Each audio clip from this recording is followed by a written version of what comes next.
मेरे पूजनीय, माननीय, आदरणीय पीएम मोदी जी आए इंस्टाग्राम पे और उन्होंने उनसे 2 बातें जुड़ी हुई है, तो उन्होंने सिर्फ एक बात पे चर्चा की। अगर आप पे 2 बातें जुड़ी हुई हैं तो आप एक पे बात नहीं कर सकते, दोनों पे बात होनी चाहिए, नजरिया साफ होना चाहिए। उन्होंने कहा कि नौजवानों की तरफ से जो जंतर मंतर पे हुआ बड़ा शर्मनाक था, और कहने का मतलब उनका था कि एक सभ्य समाज में इस तरह की भाषा अस्वीकार्य है। मुझे तो छोड़िए, मेरी स्वर्गीय माँ को भी गालियां बकी गई। इसकी मोहम्मद इरफान और पूरा देश 1000 बार निंदा करता है, लेकिन सर ये स्वीकार्य नहीं। और आपने कहा मैं उन्हें माफ करता हूं, गले लगाता हूं और देश की प्रगति में आइए आप भी अपनी हिस्सेदारी दीजिए। बिल्कुल ठीक कहा सर, हम आपकी इस बात का समर्थन करते हैं सर। लेकिन पिछले 12 सालों में आप ही के समर्थक द्वारा, माँ तो सबकी बराबर है सर, माँ तो माँ है, माँ पूजनीय है, माँ के चरणों में जन्नत और स्वर्ग है। ये तो है नहीं कि विशेष ही किसी की माँ का दर्जा बड़ा है। दुनिया में कोई गरीब भी है तो उसकी माँ का दर्जा बड़ा है, और दुनिया में कोई राजा है तो उसकी माँ का भी दर्जा बड़ा है। आप ही के समर्थक हर गली मोहल्ले में लोगों के साथ मारपीट करते हैं, उन्हें माँ बहन की गालियां बकते हैं, और ये चीजें रिकॉर्ड और कैमरे पे हैं। हजारों की तादाद में सोशल मीडिया पेज पे जाके गंदी गंदी गालियां बकते हैं रिकॉर्ड पे। तो सर उनकी माँ नहीं है सर। और इसी सीजीपी आंदोलन से जुड़े हुए छात्रों को पीटा गया कैमरे पे और उन्हें माँ बहन की गालियां बकी गई। सर उस पे भी बोलना चाहिए था सर। पिछले 12 सालों में जो हुआ सर उस पे भी बोलना चाहिए था सर। और 20 तारीख में जो हुआ, जिस तरीके से 20 तारीख में आपने लोकतंत्र के अधिकारों को कुचलने की कोशिश करी, जिस तरीके से विपक्षी नेता राहुल गांधी ने बताया कि ये जो हुआ है गृह मंत्रालय के आदेश पे हुआ है, पुलिस या सिस्टम या कमिश्नर अपने लेवल पे इन चीजों को नहीं कर सकते थे। और आईसा, एसएफआई और ये सब अभी धरने पे हैं जिम्मेदारी को लेके कि गृह मंत्रालय जिम्मेदारी तय करे, ले जिम्मेदारी की ये हुआ कैसे है। और आप ही ने कहा महिला सुरक्षा, सम्मान, बेटी बचाओ बेटी पढ़ाओ, और आप ही पे ये आरोप है कि आपने बेटियों की इज्जत को तार तार कर दिया। देश ने देखा किस तरीके से महिलाओं के प्राइवेट पार्ट्स पे लाठियां मारी गई। सर उस पे भी बोलना चाहिए था सर, उस पे भी। एक नजरिए से नहीं सर, उन्होंने गलत किया, हमने कह रहे हैं, पूरा देश कह रहा है गलत किया उन्होंने, लेकिन आपके द्वारा अगर गलत हुआ हो, आपके समर्थक द्वारा गलत हुआ हो सर, प्रधानमंत्री मोदी के लिए कह रहे हो आप? हाँ, जो उनका ताजा इंस्टाग्राम पर हाँ, तो सर उस पे भी खुल के सर, माए सबकी बराबर है, माए सबकी बराबर है, आपकी, सबकी, हमारी, अमीर की, गरीब की, सबकी। ये कौन लोग हैं सोशल मीडिया पे आके खुली बद्दी गालियां बकते हैं? उनके लिए माँ का दर्जा नहीं है। तो हमारा कहने का मतलब है कि जब बातें हों तो एक तरफ से नहीं, दोनों तरफ से होनी चाहिए, मुकम्मल बात होनी चाहिए। हम कहते हैं कि हम जंतर मंतर पे लाखों की संख्या में थे, हम अपने संवैधानिक मूल्यों के दायरे में गांधीवादी तरीके से अपनी बात रख रहे थे। जब अपनी बात रख रहे थे, 20 तारीख की जो कॉल दी थी उससे 1 हफ्ते पहले ये बता दिया गया था कि 20 तारीख को हम संसद मार्च निकालेंगे। उसके बाद जिस तरीके की घटना हुई, बहुत सारे लोगों को गंभीर चोटें आई, बहुत सारी बच्चों को, महिलाओं को चोटें आई, वो चीजें हुई, लेकिन पीएम मोदी ने उस पर बात नहीं करी कि लोकतंत्र में तो सबको अपनी बात रखने का हक है, सबको रखनी चाहिए। लेकिन जिस तरीके से मारपीट या हुआ, ये सब चीजें हुई, भगदड़ हुई, बच्चे थे, भीड़ में महिलाएं थी, सबको, तो इस पे भी 2 बात कर देते, नजरिया साफ हो जाता कि हाँ भाई, मैं तो, ये जो कुर्सी पीएम मोदी की जो कुर्सी है, ये लोकतांत्रिक व्यवस्था है, जनता द्वारा चुनी हुई सरकार का मुखिया उस पर बैठता है, जिसे प्रधानमंत्री कहते हैं। उसकी नीतियां अगर देश हित लोकहित में होती है तो उसे सराहा जाता है, और उसकी नीतियां अगर लोकहित और देश हित में नहीं तो उसको अपमान या उसकी आलोचना की जाती है। उससे सवालों से आप भाग नहीं सकते, सीधा सरल सा सवाल है सर। लेकिन वो सोच रहे हैं ये किंगडम है, किंगडम नहीं है सर। ये बहुत सारे हमारे क्रांतिकारी संघर्षों का एक, बहुत सारे पवित्र आत्माओं का जो संविधान सभा में थे, जिन्होंने इस तरीके का संविधान दिया कि पायदान पे खड़ा अंतिम व्यक्ति भी अपनी बातों को सरकार और देश के समक्ष रखे, उसके दायरे में हम अपनी बात रख रहे थे। तो आज प्रधानमंत्री जो कह रहे थे कि ऐसी भाषा, ये हम इसकी निंदा करते हैं, लेकिन आप उस पे भी बोल देते तो बड़ी तसल्ली होती सर।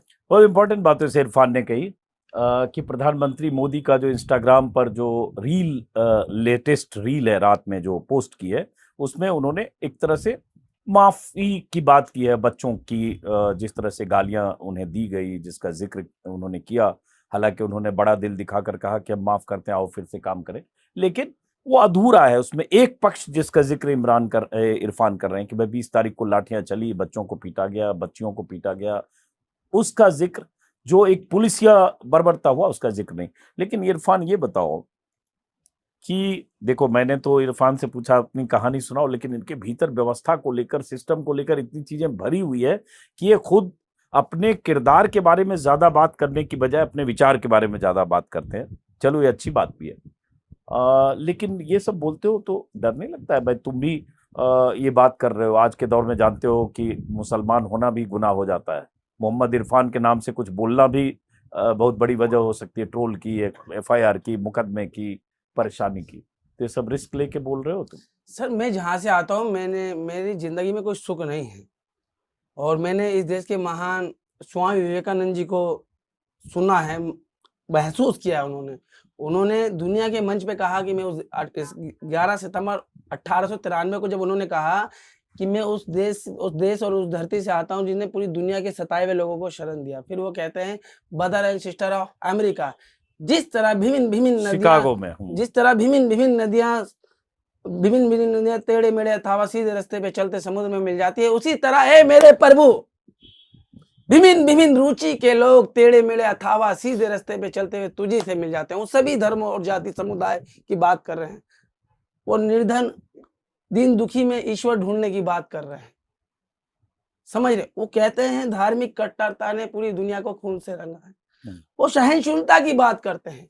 मैं उस स्वामी विवेकानंद के चरणों में सिर झुकाता हूं और उसी नजरिए का भारत देखना चाहता हूं। उसी नजरिए का भारत विश्व के पटल पे पूरी दुनिया को रिप्रेजेंट करे और विश्व गुरु बने। मैं उस भारत की बात कर रहा हूं।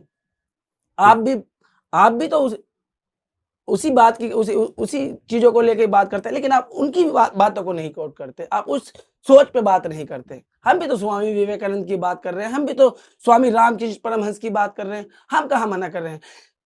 उनके कद को आप बताइए, उनसे बड़ा विचारक कौन हुआ पूरी दुनिया में? उन्होंने देश की सभ्यता, कल्चर, पूजा पद्धति, नेम धर्म, खान पीन को रिप्रेजेंट किया, पूरी दुनिया को बताया कि हम हैं, हम वो हैं जिन्हें पूरी दुनिया के सताए हुए लोगों को जगह दिया। हम भारतीय हैं। हमने किसी पीड़ित व्यक्ति से उसका धर्म और जाति नहीं पूछी। हमने कहा दुनिया के किसी भी हिस्से से सताए हुए हो, आओ हमारे देश में रहो, और भाईचारे से हमने सबको सम्मान और उसको बेहतर जीवन दिया। हम उस देश के लोग हैं। और आज देखिए, हर गली मोहल्ले में आदमी जाति और धर्म पहचानने में लगा हुआ है। इससे विपरीत हमने अपने महापुरुषों से सीखा है। समझ रहे सर? तो कैसे सीखा इरफान यार? ये मिस्ट्री यही है कि बार बार जब आप बोलते हो कि स्कूली शिक्षा, स्कूल बिल्कुल नहीं गए, पहली दूसरी तीसरी कहीं स्कूल नहीं गए सर। कई बार बताया कि आंदोलनों से जुड़े रहे, आंदोलनों से जुड़े रहने के बाद मुझे पत्रकार और छात्रों से प्यार है। ये सब चीजें हैं। आंदोलन से जुड़े होंगे जब 20 साल के हुए, 19-20 साल से जुड़े। तो 18-19 साल तक इरफान क्या किया? 18-19 साल तक इरफान जो है, 14-15 साल तक तो पापा के साथ बर्फ का काम ही चलता रहा। फिर झुग्गी टूट गई, फिर इधर उधर मेहनत मजदूरी जैसे जो मिला वो करते रहे, और फिर धीरे धीरे से ये अपना आंदोलन की तरफ झुका हुआ जिंदगी। अब जहाँ से मैं आता हूँ तो सरल सी बात है कि हर कदम पे ठोकरें खाई हैं, हर कदम पे अपमान था, हर कदम पे धुतकार थी। जहाँ से मैं आता हूँ और अभी हूँ, तो वहां इसमें तो कोई दो राय नहीं है। तो वहां से जहां से मैं आता हूँ, हर कदम पे अपमान सहा है, धुतकार सही है। रेडी पे खड़ा तो कस्टमर भी कई दफा अपन ओल झलूल, मतलब हमने जिंदगी को आपने कहा ना कि डरते क्यों नहीं हो? अरे क्या है जिससे डरे? मैं आपकी जेल में पानी नहीं टपकेगा छत पे से मेरे सर पे, पक्की होगी। और बात रही मन लगने की, तो जहां आदमी रहता है लग ही जाता है। कितने दिन नहीं लगेगा, महीना 1.5 महीना। और पिटाई की रही तो 2-1 दिन मारेंगे, तकलीफ होगी, शरीर पे पीड़ा होगी, उसे बर्दाश्त करेंगे। बड़े बड़े महापुरुषों ने किया। अब कुछ लोग मुझसे कहते हैं कि जुनैद को देख रहे हो कितने परेशान हैं, और फिर भी तुम बोले जा रहे हो। मैं यूं बोल पा रहा हूं क्योंकि मैंने इस देश के संविधान को महसूस किया है, उसकी एकता और अखंडता को महसूस किया है, उसकी व्यक्ति की गरिमा जो देश के प्रत्येक नागरिक को दी है उसे महसूस किया है। सामाजिक, आर्थिक और राजनीतिक विचार अभिव्यक्ति सबको बराबरी के अधिकार दिए हैं। अगर उन चीजों को दबाया जाएगा, उसको मारा जाएगा, तो बोला जाएगा संविधान के इस देश के पैसे वाले या बुद्धिजीवियों के घर की विरासत नहीं है। प्रत्येक नागरिक का बराबरी का अधिकार है।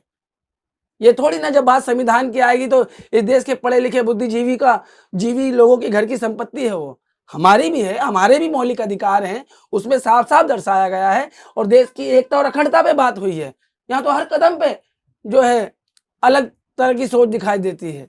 एक बात इसने बहुत इम्पोर्टेंट कही, डर के हवाले से पूछने पे, कि जेल में छत से पानी नहीं टपकेगा। मतलब ये कहते हुए कह रहे हो कि आपके घरों से चूंकि छत से पानी टपकता है उससे बेहतर ही होगा। रात भर कई दफा मतलब बारिश तेज हो गई, आंधी तूफान आया तो किसी के मतलब सामने वाले की उसके नीचे जाके खड़े हो गए रात भर, दोनों बाप बेटे।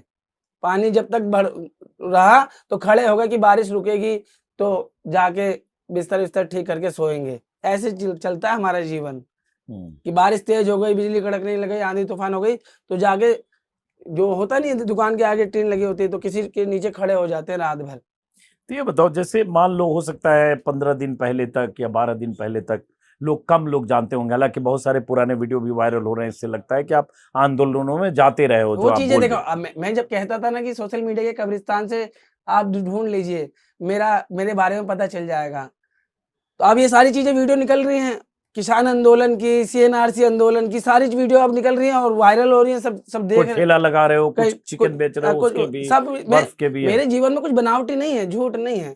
और अभी कुछ देखिए, आप सर बड़े हैं, कहते हैं मैं एक इंसान हूँ, मैं आंदोलनों में रहा हूँ सर, मुझ पे भी विचार रह भी रहे हैं और कई दफा शब्दों में आ जाते हैं। और अल्लाह अपने बंदे से 70 माओ से ज्यादा मोहब्बत करते हैं और माफी का दरवाजा हमेशा खुला रखते हैं। मैं माफी मांगने से कतराता नहीं, किसी को मेरे शब्दों से कोई पीड़ा हुई तो मैं उसके लिए माफी मांगता हूँ और दोबारा ऐसी चीजें नहीं होगी। इससे ज्यादा मैं क्या कर